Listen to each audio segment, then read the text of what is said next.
chamar aqui o Theo Cury, porque a Gabi deu aqui já um spoiler falando o seguinte, porque o Supremo tinha pedido para que o presídio, né, Theo, dissesse, olha, vocês têm condições ou não de ficar, de receber, né,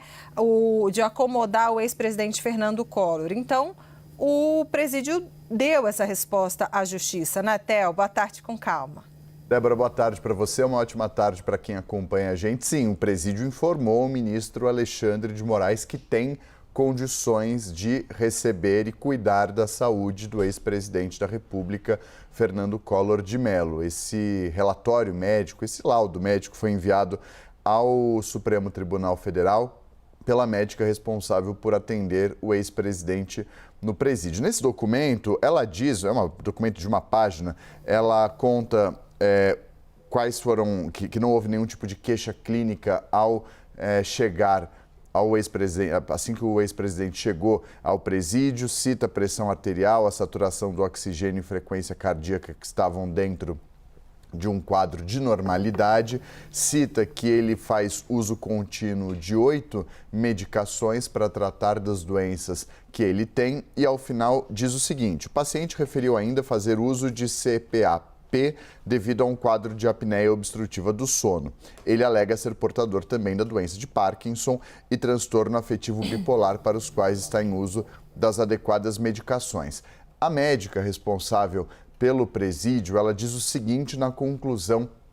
desse relatório que foi enviado ao ministro Alexandre de Moraes: tais condições referidas pelo paciente, por Fernando Collor de Mello, são passíveis de tratamento e acompanhamento dentro do sistema prisional alagoano, contanto que observadas as suas particularidades quanto à idade avançada, ele tem 75 anos de idade, e as possíveis pioras em seu quadro por seu relato de distúrbio psiquiátrico. Então, essa é a situação. A médica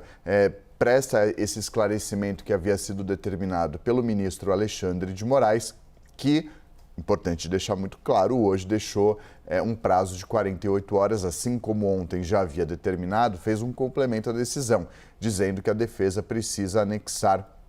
os laudos médicos que atestam a doença de Parkinson, para que antes de tomar uma decisão ele possa analisar toda a papelada, todo o documento que aprova e que comprova que ele tem essas 3 comorbidades graves para além da doença, para além da idade avançada de 75 anos. Então, a gente está falando da doença de Parkinson, do transtorno afetivo bipolar e também a apneia do sono grave. A PGR vai se manifestar e Moraes toma a decisão sobre se Collor deve ou não ir para regime domiciliar, como pede a defesa.